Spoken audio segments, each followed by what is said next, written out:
thank you very much. It's an honor to have President Zelensky of Ukraine, and we've been working very hard, very close. So we've actually known each other for a long time. We've been dealing with each other for a long time, and very well.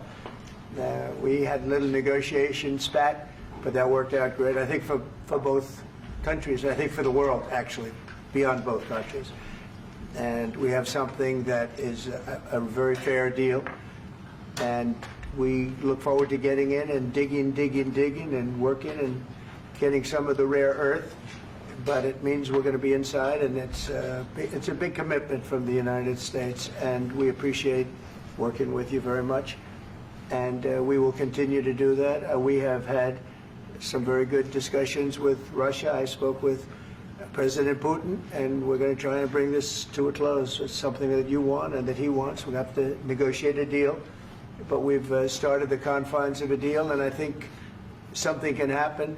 The big thing is the number of soldiers, mostly at this point, but soldiers being killed. We're losing thousands of soldiers. So on both sides, we're losing a lot of soldiers, and we want to see it stop, and we want to see the money get put to different kinds of use, like rebuilding, and we're going to be working very hard. But we've had a lot of very good conversations. I will say, until we came along, the Biden administration didn't speak to Russia whatsoever. They didn't speak to anybody. They just allowed this to continue. And I will say that, I'll say in front of you, you've heard me say it 1,000 times, if I were president, this war would have never happened. We would have had a deal negotiated for you without having to go through what you've gone through. But your soldiers have been unbelievably brave. We've given them great equipment, but somebody has to use the equipment. They've been unbelievably brave, and we give them great credit. This was supposed to be over very quickly, and here we are 3 years later. So I give tremendous credit to your generals and your soldiers and yourself, in the sense that it's been very hard fighting, very tough fighting. They're great fighters, and you have to be very proud of them from that standpoint. But now we want to get it over with. It's enough, right? We want to get it over with. So it's an honor to have you here. Thank you very much for coming. We're going to sign the agreement at the conference in the East Room in a little while, right after lunch. And we'll be having lunch together. We're also discussing some other things, and we appreciate everybody being here. It's somewhat of an exciting moment, but the really exciting moment is when they stop the shooting and we end up with a deal. And I think we're fairly close to getting that, and an honor to have you. And please, I'd like to say something. Yeah, thank you so much, Mr. President. Thank you for the invitation. And really, I hope that this first document will be first step to real security guarantees for Ukraine, our people, our children. I really count on it. And of course, we count that America will not stop support. Really, for us, it's very important to support and to continue it. I want to discuss it with details further during our conversation, and of course, the infrastructure or security guarantees. Because for today, I understand what Europe is ready to do. And of course, I want to discuss with you what the United States will be ready to do. And I really count on your strong position to stop Putin. And you said that enough with the war. I think that is very important, Ben, to say these words to Putin at the very beginning of war, because he's a killer and terrorist. But I hope that together we can stop him. But for us, it's very important to, to save our country, our values, our freedom and democracy, and of course, no compromises with the killer about our territories. But it will be later. And of course, what I wanted, we spoke about it by phone with you about the drones production. We have very good drones production. I think the best one in the world for today because of the war. Yes, and of course, we need very much the air defense. You have the best air defense in the world, and really you helped us under attacks of Russians. And I want to speak how we can exchange the licenses. We're open to share the licenses of all our drones with you, of course, with the United States. And we need licenses for quick production of air defense. Even after the war, we need our nation to be calm, that we are secure. So that's why we need this air shield. And of course, about this I want to speak about the contingents. I think that France and UK already spoke to you, and we know that Europe is ready, but without the United States, they will not be ready to be as strong as we need. And then the last point, last not least, about exchange, about our people and children. And you know that these crazy Russians, that they stolen 20,000 of children, Ukrainian children. They changed their names, they changed their families, relatives, and now they're in Russia. We want to bring them back, and really, it's a big dream, task, and goal for me, and our warriors. By the way, Mr. President, we exchanged, released more than 4,000 warriors from Russian prison, but there are thousands more in the prison. I wanted to share with you some images. How it's. I've just can I now? Yeah, please. Some minute, 1 minute, 1 minute. Just you to understand in what circumstances, in what situation they are, and what the attitude of Russia to our prisoners. That guys, just you before and after. And you see before and after, just you to understand. Now thousands of such guys, ladies and men, there, and that, so they don't eat, they beat them, and they, do a lot of, bad things. So out of, even during the war, there are rules. Everybody knows there are rules during the war. These guys, they don't have any rules. You see that, 50, 60 kilograms left, and a lot of such things. And I didn't want to show you what the changes with images of children, because I will just share with you. And I mean, it's looking tragic. Yep, that's tough stuff. Yeah, I wanted very much to give you, and you see. Yeah. This is pastor, by the way. They stolen pastors, because it's not Russian church. They stolen pastors and moved pastors to the prison. At the end of last year, we brought 3 pastors, and we could exchange them. And this is pastor, you see. Yeah, that's tough. Yeah. So I mean, this I wanted to show you, and this. So thank you very much. We want to get that ended, right? Yeah. Of course. We And I want. think we will. And We have to, of course. do you have any questions, please? Thank you, Mr. President. With the, how much money is the U.S. going to put into the fund that is being created today, and how does this provide long-term security for Ukraine? Well, we don't know exactly how much because we're going to be putting some money in a fund that we're going to get from the raw earth that we're going to be taking and sharing in terms of revenue. So it's going to be a lot of money will be made from the sale and from the use of raw earth. And as you know, our country doesn't have much raw earth. We have a lot of oil and gas, but we don't have a lot of the raw earth. And what we do have is protected by the environmentalists, but that can be unprotected, but still it's not very much. They have among the best in the world in terms of raw earth. So we're going to be using that, using it for all of the things we do, including AI and including weapons and the military, and it's really going to very much satisfy our needs. So it's something that just worked out really well. We have a lot of oil, and we have a lot of gas, we have a lot, but we don't have raw earth. So this has just about every component of the raw earth that we need for computers, for all of the things we do. This puts us in great shape. And long-term security for Ukraine. How does this provide it? I think they're going to have great luck. I think once we make the agreement, that's going to be 95% of it. They're not going to go back to fighting. I've spoken with President Putin, and I feel very strong. I've known him for a long time, and I feel very strongly that they're very serious about it, and we'll make a deal. And when the deal is made, I don't think we talk about security. Everyone's talking about the other day. All they talked about was security. I said, let me make the deal first. I have to make the deal first. I don't worry about security right now. We have to have a deal, because right now, last week, 2,000 soldiers died on both sides. 2,000. And they're losing 1,000, 2,000, 3,000 a week. So as we sit here and we talk, people are getting shot and dying on the battlefield. And, you know, they're not American soldiers, but they're Russian soldiers and they're Ukrainian soldiers, and we want to be able to stop it. And we want to be able also to spend money on other things. We don't want to, this is a tremendous amount of money. And what the Biden administration did was terrible. They were giving money, but he had no security on the money. Europe, as you know, gave much less money, but they had security. It was in the form of a loan. They get their money back, and we didn't. And now, at least we're protected because the American taxpayer has to be protected too. But this is an incredible agreement for Ukraine because we have a big investment in their country now, and what they have, very few people have.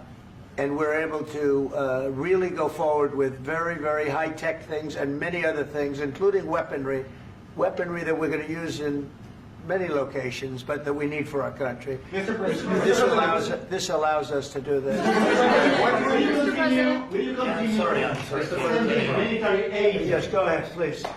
If I can just, yes. In the document, there is one of the very important points. If we speak about business and investment, we never had LNG terminals in Ukraine. This document will open. I mean, the next document, but anyway, here we see in the framework, we see really goodwill for this. LNG terminals for us is very important, and I think for security of European continent. We have the biggest storage, gas storage. We have the biggest in Europe. Yes, yes, and we can use it. Use it for LNG. Use it for LNG, and we will do it.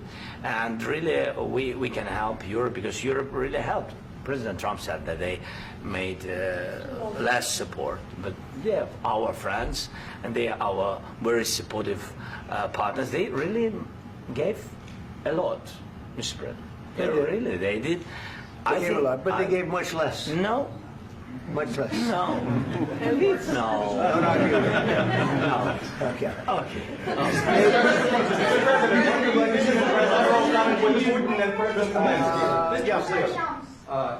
Mr. President Trump, you have repeatedly called the deal with Ukraine as a historical one. And as a President of the United States, you make historical decisions in other issues which affect America and other world. So what place in the world history do you want to take?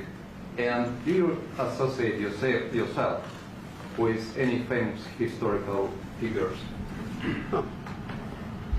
Yeah, I'd say George Washington, Abraham Lincoln. I would say I'm far superior to George Washington and Abraham Lincoln. Now, you know I'm only kidding, right? Because when I say that, the fake news is going to go wild. They're going to say he considers himself to be better than Washington. But you never know. You never know. I don't compare myself to anybody. I'm here to do a job. We've had a great 35 days or whatever it might be, a month, a little more than a month. We've accomplished tremendous amounts. Not only this would be a very great achievement if we could get the war stopped and get them back to normalization. I think that's going to happen. We've had very good talks on both sides, as you know. But I think we've done a very good job, just generally. If you look at all of the things we've done in 30 days, they're saying there's never been a opening for a president. The first month, there's never been a first month like we've had. And this is one of the very important things. This, to me, is one of the most important things because we have tremendous death taking place as we speak. And I don't want to have that. You know, think of the parents, whether they're in Russia or Ukraine, think of the parents of all these people being killed needlessly. They came to our territory. Should have never started. This would have, if I were president, this would have never started. Mr. President, where has out your commitment? Mr. President, will you continue sending military aid to Ukraine after the U.S. signs this agreement with Ukraine? Yeah, we're going to be continuing. To President Zelensky, do you feel like the U.S. is on your side? That President Trump is on your side at this moment? What do you think? He wants to know, do you think that, sort of a stupid question. I guess we wouldn't be here if I wasn't. I think that the United States on our side from the very beginning of occupation, and I think that President Trump on our side, and of course, I'm sure that the United States President will not stop support. This is crucial for us. It's important for us. Yes. And Putin, President speaks about the people and the soldiers which are dying, but they came to our territory, they came to our land. They began this war, and they have to stop. And I think this is the question, with really the most important question. Can President Trump, I hope yes, with some other allies, to stop Putin, withdraw these enemies, our enemy, withdraw these troops from our land? And I think that you asked about the history, I think that if President, or when, he will stop Putin, if President Trump will bring peace to our country, I think he will be on this wall. I think. We've had very, very good talks. What about military aid to Ukraine? President Zelensky just said that there'll be no compromises with Vladimir Putin. I just wanted to ask both of you. Firstly, are there compromises that you think that President Zelensky is going to have to make? And President Zelensky, is there anything that you might be thinking that you may be able to offer or bring to the table, for example, elections? Thank you. I think you're going to have to always make compromises. You can't do any deals without compromises. So certainly he's going to have to make some compromises, but hopefully they won't be as big as some people think you're going to have to make. That's all. That's all we can do. I'm here as an arbitrator, as a mediator to a certain extent between two parties that have been very hostile. To put it mildly, they've been very hostile. There's been a vicious war. There's been a vicious war. You know, it's a very level battlefield, and those bullets go out, and as I've said many times, we were talking about it with Pete, many times the only thing stopping those bullets is a human body. And in the case we're talking about, generally young human bodies are stopping a lot of bullets. It's dead level. That's why it's great farmland. It's great land. It's great farmland, but there's very little protection against the bullets that are being, and other things that are being shot. So all I can do is see if I can get everybody at the table and get an agreement. And I think we're going to end up with an agreement. Otherwise, I wouldn't probably be even here today. Mr. President, I've got two questions for you. You think ultimately your legacy will be the peacemaker and not the president that led this country into another war and ended foreign wars? And I've got a question. I hope it will. I mean, I hope I'm going to be remembered as a peacemaker. This would be a great thing if we could do this. I'm doing this to save lives more than anything else. Second is to save a lot of money, but I consider that to be far less important. So I hope I'm going to, thank you, Brian, for that question. It was a nice question. I hope I'll be known and recognized as a peacemaker. This would be a great thing to solve. This is a very dangerous situation. You know, this could lead to a third world war. This was headed in the wrong direction. If this election were lost, if we didn't win this election, and by we won it by a lot, that was a mandate. We won every swing state. We won the popular vote by millions and millions of votes. We won everything. The districts, you look at the areas of red, take a look at a map. This was a big mandate, and this was one of the things. I said, we're going to get this thing settled. If we didn't win, I think this could have very well ended up in a third world war, and that would not have been a good situation. What was your second question? And my second question for President Zelensky, why don't you wear a suit? You're at the highest, why don't you wear a suit? You're at the highest level in this country's office, and you refuse to wear a suit. Just want to see if do you own a suit? Yeah, problems. A lot of Americans have problems with you not respecting the dignity of this office. I will wear a costume after this war will finish. Okay. Yes, maybe one. Maybe something like this. Something like yours. Sir. Yes. That'd be great. Maybe something better. I don't know. We will see. Maybe something cheaper than. Yeah. Thank you. Thank you. President Trump. Thank you, President Trump. You said yesterday that you have. Are you going to send more arms to Ukraine in case there's no peace? Yeah, we're going to have arms to Ukraine, yeah, sure. Hopefully I won't have to send very much, because hopefully we're going to have it finished. We're looking forward to finishing this quickly. We're not looking forward to sending a lot of arms. We're looking forward to getting the war finished so we can do other things. But we very much appreciate the agreement, because we needed what they had, and we're treating, you know, our country is now treated fairly. Biden didn't do that. He didn't know what the hell he was doing. This should have never happened. This should have never started. But you know, sure, the answer is yes, but hopefully we won't have to send much, because I'm looking forward to getting it done quickly, very quickly. Does that mean you'll provide security guarantees, Mr. President? I don't want to talk about security yet, because I want to get the deal done. You know, you fall into the same trap like everybody else. A million times you say it over and over. I want to get the deal done. Security is so easy. That's about 2% of the problem. I'm not worried about security. I'm worried about getting the deal done. The security is the easy part. Security is very nice. Everybody stopped shooting. And now will Europe put people there? I know France is going to. I know the UK is going to. I know other countries are going to, and they happen to be right next door.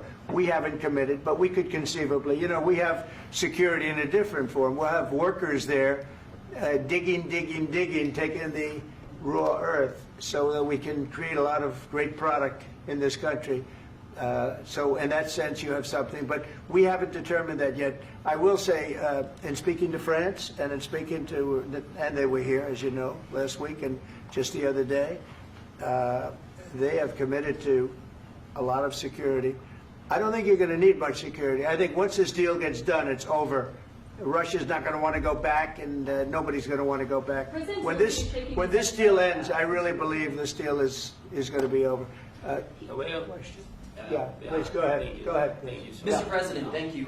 You had President Macron and Keir Starmer at the White House this past week, both of whom praised your courage and conviction to lead the pathway towards peace. Yes. Part of that involved, though, re-engaging Russia in diplomatic relations, something that previous leaders lacked the conviction to do so. What gave you the moral courage and conviction to step forward and lead that? Well, I love this guy. Who are you with? One American News, sir. Well, that's why I like him. One American News does a great job. I like the question. I think it's a very good question. It's a pathway to peace. It's a pathway to getting something solved. And I feel that as the head of this country, I have an obligation to do that. Plus, you know, we're very much involved. We got involved. It's too bad we got involved, because there should have been no involvement, because there should have been no war. And there shouldn't have been October 7th. That would have never happened. As you know, Iran was broke. They had no money to give to Hezbollah. They had no money to give to Hamas. They were stone cold broke. And then under Biden, they became rich as hell. They went from no money to $300 billion in a period of 4 years. And they gave a lot of that money away, and you see what happened. And that's a real mess also that we hope to be able to solve. But no, I appreciate your question very much. I feel I have an obligation to try and do something to stop the death. If I can answer, yes, if I can answer, sorry, please. And I do like your clothing, by the way. Yeah, really? Even though I think he's a great guy, by the way. But I don't know if you two like each other. But you know what? I think he's dressed. I like this guy. I think he's dressed beautiful. So I have more serious things than answer on side question. Sure, I will answer on more serious good question statement. if I can. Yeah. So please, about security guarantees and about just ceasefire. We can't just speak about ceasefire and speak and speak. It will not work. Just ceasefire will never work, because I'm like a president. I have this experience, and not only me. Ukraine before my presidency, from the 2014, Putin broken 25 times. 25 times he broken his own signature. 25 times he broken ceasefire. But he never broke to me. He never broke to me. No, you were the president.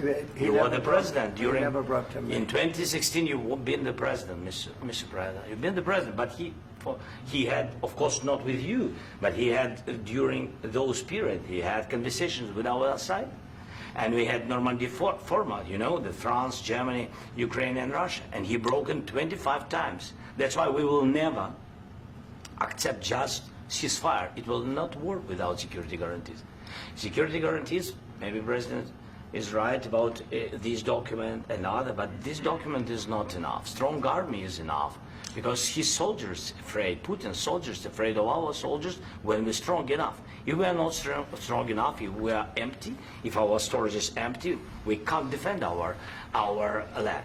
Today, you know, he knows that we have, all the world knows that we have meeting, yes? Why he's using ballistic? Putin today using ballistic on our hospitals, schools, and etc. Ballistic.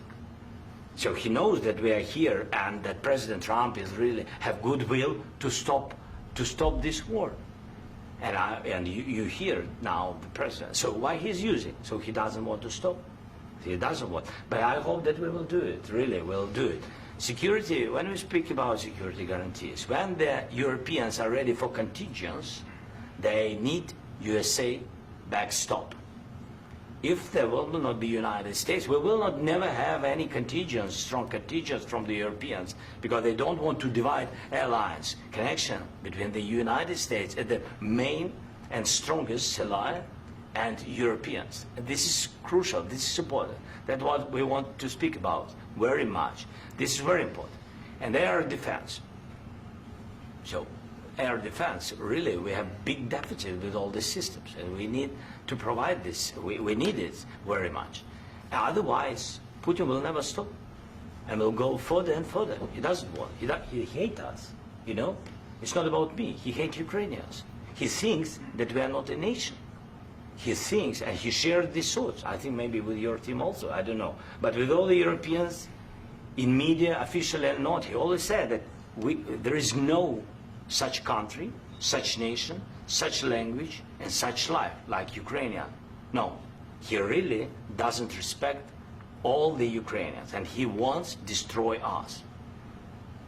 And you are right, Mr. President. That's 2%. This document, maybe other documents, it's a very good start, very good, but it will not enough to stop this person. Should Russia pay to rebuild Ukraine? Mr. President, after these Should Russia pay to I asked rebuild Ukraine? They have to Zelensky pay. this question. This is Because- the rule. This is the rule of because the war. I'm This is sorry. the rule of the war. During all the centuries, all the history, this is the rule of the war. Who began, those pay. Do you agree This with is the that? rule. Putin began this war. He has to pay all money for innovation. He has to pay. Of course, some Russian assets, what we have in Europe, about 300 billion, we can use them. We can use for innovation and buy military support from the United States also. We can do it, but it's not enough. It's not enough. President, under these circumstances, do you envision a trilateral summit with Putin and President Zelensky? Wait 1 second. I asked this question that you didn't like because I wanted to know if you want to position yourself in the middle between Russia and Yes. Ukraine or on the Ukraine side. No, I'm in the middle. I want to solve this thing. I'm for both. I want to get it solved. And it's wonderful to speak badly about somebody else, but I want to get it solved. If we can solve it, great. If we can't solve it, they're going to have to fight it out, and who knows what's going to happen. But I want to see it get solved. May I follow up? One more question about U.S. troops in Europe. After Russian invasion of Ukraine, your predecessor sent additional troops to Eastern Europe, including Poland, my country. Yeah. Are you committed to keeping these troops on the eastern flank of NATO in the future? I'm very committed to Poland. I think Poland has really stepped up and done a great job for NATO. They, as you know, they paid more than they had to. They are one of the finest groups of people I've ever known. I'm very committed to Poland. What about Baltics? Poland's in a tough neighborhood, you know. What about the Baltics? The Baltics, they got a lot of, it's a tough neighborhood too, but we're committed. We're going to be very committed, and we're committed to NATO. But NATO has to step up, and the Europeans have to step up more than they have. And I want to see them equalize, because they are in for far less than we're in, and they should be at least equal. You understand that? Why is the United States, we have an ocean in between, why is the United States in for so much more money and other things as Europe? With that being said, and as you said, they've also been obviously very helpful. But we have put in far more than they have, and I think they should equalize. Mr. President, Yeah, please, go ahead. Can I ask you about the agreement again today? What changed between the first time that Secretary Bessent gave President Zelensky the agreement and today for the signing? We made a deal. So What was the I'm just- deciding factor? I'm a business person. We made a deal. That's what changed. Along with minerals- I didn't think we were going to make a deal, and We ended up making the deal, so that changed. Mr. President, what and how do you envision a trilateral summit with President Zelensky and Putin? I don't know, under but these well, they circumstances? don't like each other. I can tell you that. Okay? They do not like each other. This is not a love match, and it's unfortunate. That's why you're in this situation. The United States should not have allowed this to happen. Okay? The United States, run by a man that didn't know much. I'm going to be very nice. Run by an incompetent person, very incompetent person, should never have allowed this to happen. I've stopped wars. I've stopped many wars. My people will tell you, I stopped wars that nobody ever heard about. I stopped wars before they ever started. You can look at some of, I could give you a lot of nations that would tell you right now they were probably going to war. I could tell you right now there's a nation thinking about going to war on something that nobody in this room has ever even heard about. Two smaller nations, but big, still big. And I think I've stopped it. But this should have never happened. Mr. President, Sorry, just a second. About any negotiations. First of all, I want really to tell you, and I think that everybody understands that Ukraine, more than Ukrainians, nobody wants to stop this war.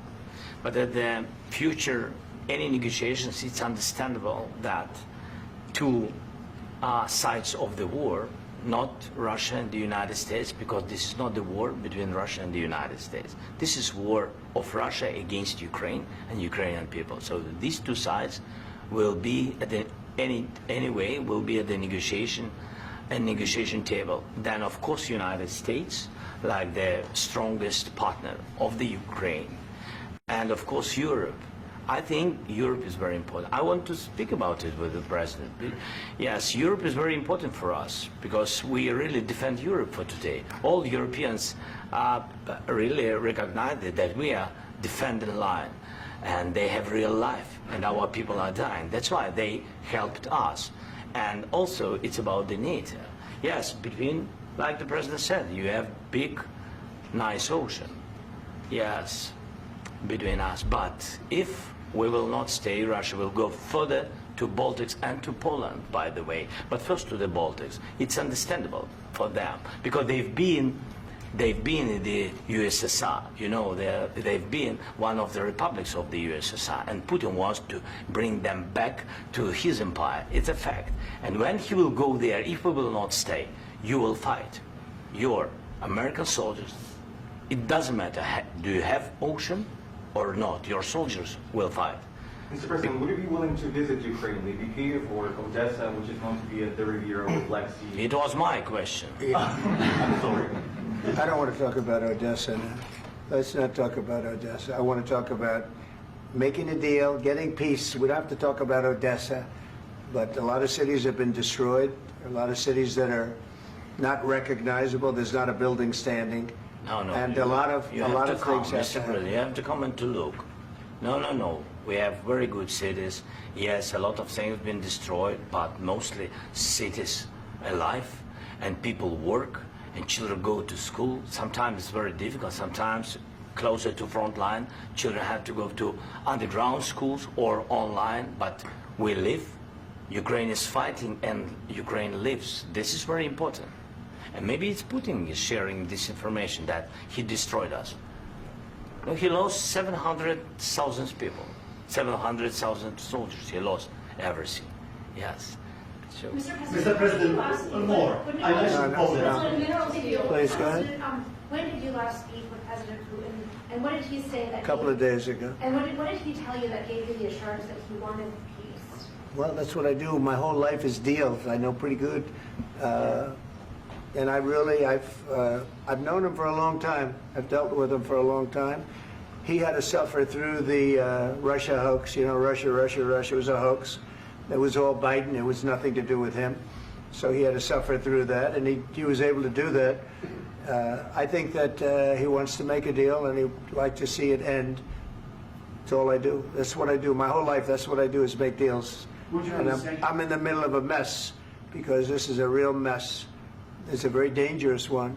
If this doesn't get solved now, it's not going to get solved for a long time. So I hope we're going to get it solved. In the back, please. Thank you, Mr. President. Prime Minister Starmer claimed repeatedly that his government believes in free speech and was not engaged in censorship. But his country's government arrests people for memes and thought crimes, and even more worrisome is pressuring American companies to censor Americans on its behalf. How can he be a reliable, trustworthy partner when he says things that are demonstrably false on such an important topic? Well, we actually spoke to him about that yesterday, and we thought they took it very, very much too far. JD was very strong on it. So was I. So was Marco. And we've been speaking to him about it. Marco, would you like to say something about that? Yeah, we have concerns, obviously, with the conduct of those, particularly as it impacts Americans. And there's real concern that American speech, which is online, could fall into the hands of British or any country's jurisdiction. And so this is a point the Vice President made at Munich, and I think it's a very compelling one, that what unites us with Europe, as much as anything else, is these shared values, and one of them being free speech. And so if Americans are threatened by it, we're going to need to take action in that regard. Mr. President. It's actually a very important question. We spoke about this in detail with the Prime Minister, the Foreign Secretary, and others at lunch yesterday. And I know that Secretary of Commerce Lutnick followed up in private meetings last night. This is really important. We believe Americans have the right to speak their mind, even if we in this room disagree with them. They have the right to speak their mind in the public square, which is often online these days. And we're going to defend that right as it pertains to American companies and American citizens vigorously if we have to. I do think that under the President's leadership, we're going to find common ground with our friends in the UK on this question, but it remains to be seen. The principle that will guide us is we believe in free speech in this country, and we'll fight for it for American citizens. Mr. President, on the deal, is there any other oil and gas component to the deal? Is it all critical? A little bit. We'll see. On LNG? But we're not really looking for that so much. We got a lot. We have more than anybody in the world, by far. So no, we're not talking about it too much, but a little bit. I think it affects also, but for the most part, no. And sir, is there any agreement from Ukraine to purchase U.S. LNG as part of the deal, or is that on the table at all? No, we don't need that. Mr. President, I just wanted to ask you about, you just mentioned that you'd spoken to Vladimir Putin a couple of days ago. Just to be clear, that's a new call, not the one that you... I've spoken to him on numerous occasions. Okay. And how was the latest call? What did you discuss? How did it go? Are you serious with that question? I am. I'd love to know. It went well. I think we're going to have a deal. On the minerals deal, Mr. President, some of those minerals are in the east of Ukraine, not far from the front lines and in areas that Russia has occupied. Will you direct President Putin to withdraw his forces from those areas if there's U.S. interest? Well, we'll take a look at the time. We have a lot of area. It's a very big area we're talking about, so we'll take a look. I'll study that and I'll see. And who would protect those minerals if they are U.S. interests? Would that be Ukrainian forces? They'll be protected. The agreement will protect them. U.S. The agreement, yeah, we're signing an agreement. Right, but what if Russia tries to invade or there's Russian aggression in those spots? I just told you I don't think that's going to happen. And if that were going to happen, I wouldn't make a deal. If I thought that was going to happen, I wouldn't make a deal. Some people may wonder why... You know, they ought to focus on CNN on survival, not asking me these ridiculous questions.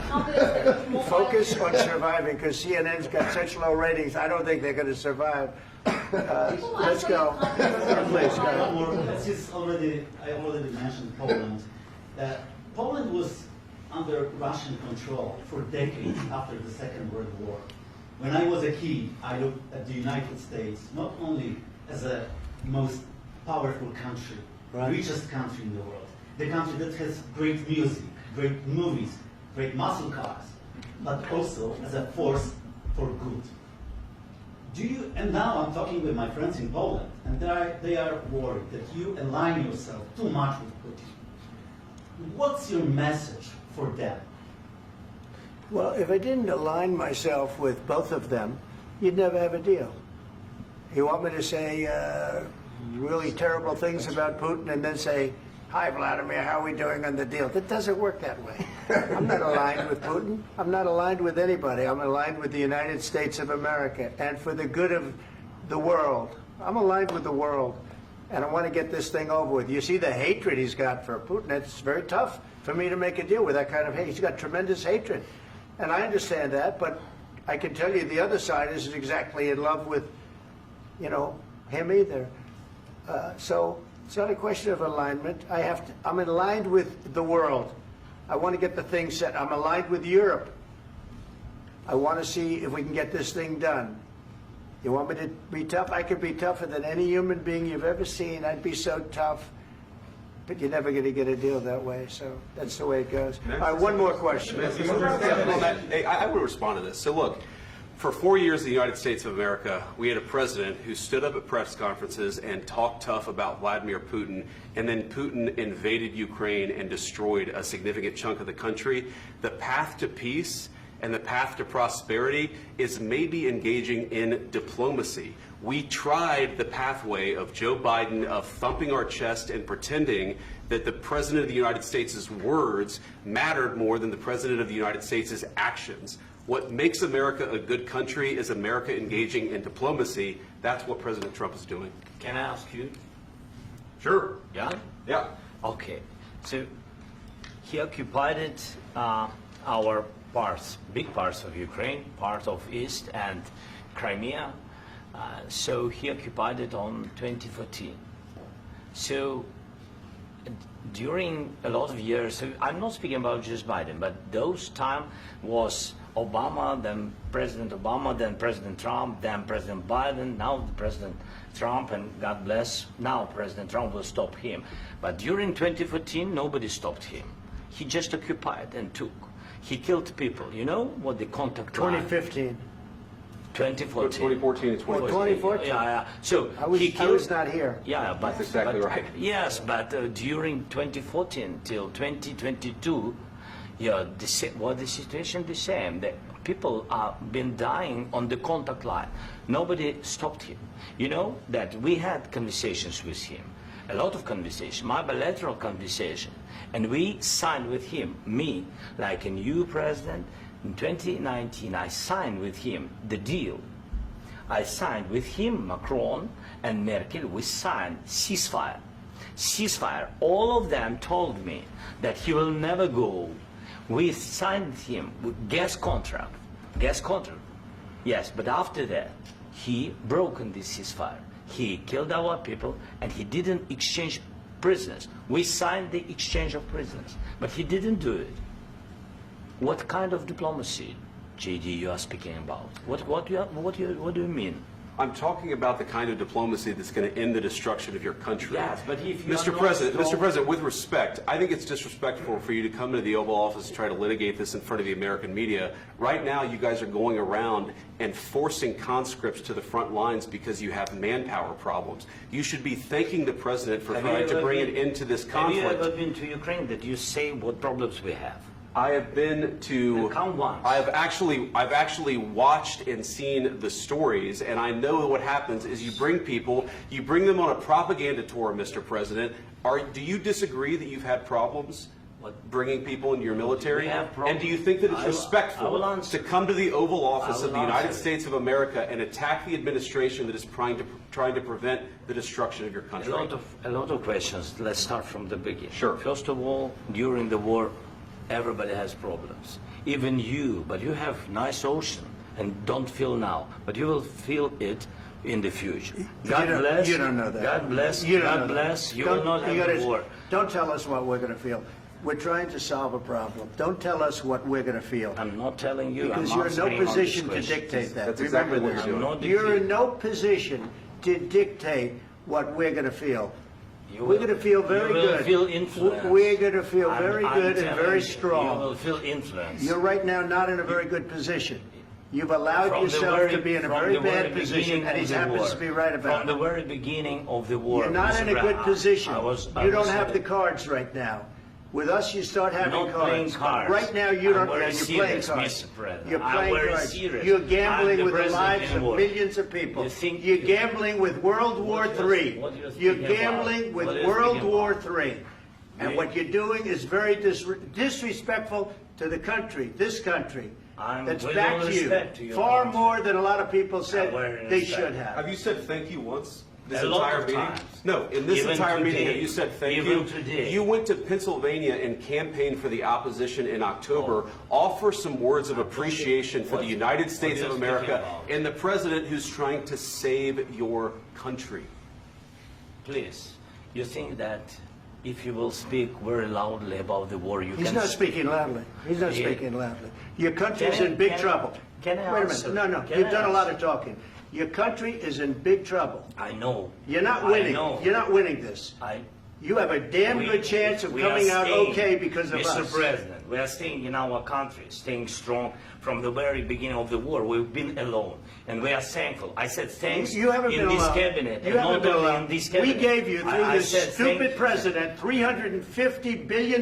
You voted we gave for you your military president. equipment, You and you voted men for are your brave, president. but they had to use our military. What about West If you didn't have You our invited military me- equipment, You invited if me you to didn't speak. have our military equipment, this war would have been over in 2 weeks. In 3 okay? days, I heard it from Putin. In 3 days, this is something Maybe new. less. In 2 weeks, of course, yes. It's going to be a very hard thing to do business like this. I Again, tell you. just say thank you. I said a lot of Accept times that thank there, you accept to that- American people. Accept that there are disagreements, and let's go litigate those disagreements rather than trying to fight it out in the American media when you're wrong. We know that you're wrong. But you see, I think it's good for the American people to see what's going on. I understand, sir. I think it's I very understand. important. That's why I kept this going so long. You have to be thankful. You don't have the I'm cards. thankful. You're buried there. Your people are dying. tell you You're again, running I low know. on soldiers. Don't- Listen, don't please, you're running Mr. low on President. soldiers. It would be a damn good thing. Mr. And then President. then you tell us, I don't want a ceasefire. I don't want a ceasefire. I want to go and I want this. Look, if you could get a ceasefire right now, I tell you, you take it so the bullets stop flying and your men stop getting killed. Of course, we want to stop the war. But you're I saying said- you don't want a ceasefire. But I said to you, I want a with ceasefire. guarantees. Because you'll get a ceasefire faster than an agreement. Ask our people about ceasefire, what they think. That wasn't doesn't with matter me. for you what- That what wasn't is- with me. It That was wasn't with with you. a guy named Biden, who was not a smart person. This That is was your- with, this that was is with your Obama. president. It was your president. Excuse me. That was with Obama, who gave you sheets, and I gave you javelins. Yes. I gave you the javelins to take out all those tanks. Obama gave you sheets. In fact, the statement is Obama gave sheets and Trump gave javelins. You got to be more thankful, because let me tell you, you don't have the cards. With us, you have the cards. But without us, you don't have any cards. One more question to Mr. Vice President. I'm sorry. It's going to be a tough deal to make, Um, because the attitudes have to change. What if Russia breaks ceasefire? What if Russia breaks peace talks? What do you do then? I understand that it's a heated conversation right now. What are you but saying? what She's if asking, what if Russia Putin breaks the ceasefire? What if anything? What if a bomb drops on your head right now? But they have Okay? broken the What if they ceasefire broke it? many I don't know. They broke it with Biden because Biden, they didn't respect him. They didn't respect Obama. They respect me. Let me tell you, Putin went through a hell of a lot with me. He went through a phony witch hunt where they used him and Russia. Russia. You ever hear of that deal? That was a phony Hunter Biden, Joe Biden scam. Hillary Clinton, Shifty Adam Schiff. It was a Democrat scam. And he had to go through that. And he did go through it. We didn't end up in a war. And he went through it. He was accused of all that stuff. He had nothing to do with it. It came out of Hunter Biden's bathroom. It came out of Hunter Biden's bedroom. It was disgusting. And then they said, oh, the laptop from hell was made by Russia. The 51 agents. The whole thing was a scam. And he had to put up with that. He was being accused of all that stuff. All I can say is this. He might have broken deals with Obama and Bush, and he might have broken them with Biden. He did, maybe. Maybe he didn't. I don't know what happened. But he didn't break them with me. He wants to make a deal. I don't know if you can make a deal. The problem is, I've empowered you to be a tough guy. And I don't think you'd be a tough guy without the United States. And your people are very brave. But you're either going to make a deal or we're out. And if we're out, you'll fight it out. I don't think it's going to be pretty, but you'll fight it out. But you don't have the cards. But once we sign that deal, you're in a much better position. But you're not acting at all thankful. And that's not a nice thing. I'll be honest, that's not a nice thing. All right, I think we've seen enough. What do you think? Huh? This is going to be great television, I will say that. All right. We'll see what we can do about putting it together. Thank you, sir. I need the back of this. We'll see, I don't know. All right, guys, come on. Please. Hey, come on, let's go. Let's go. Right, go. Guys, come on, let's move, please.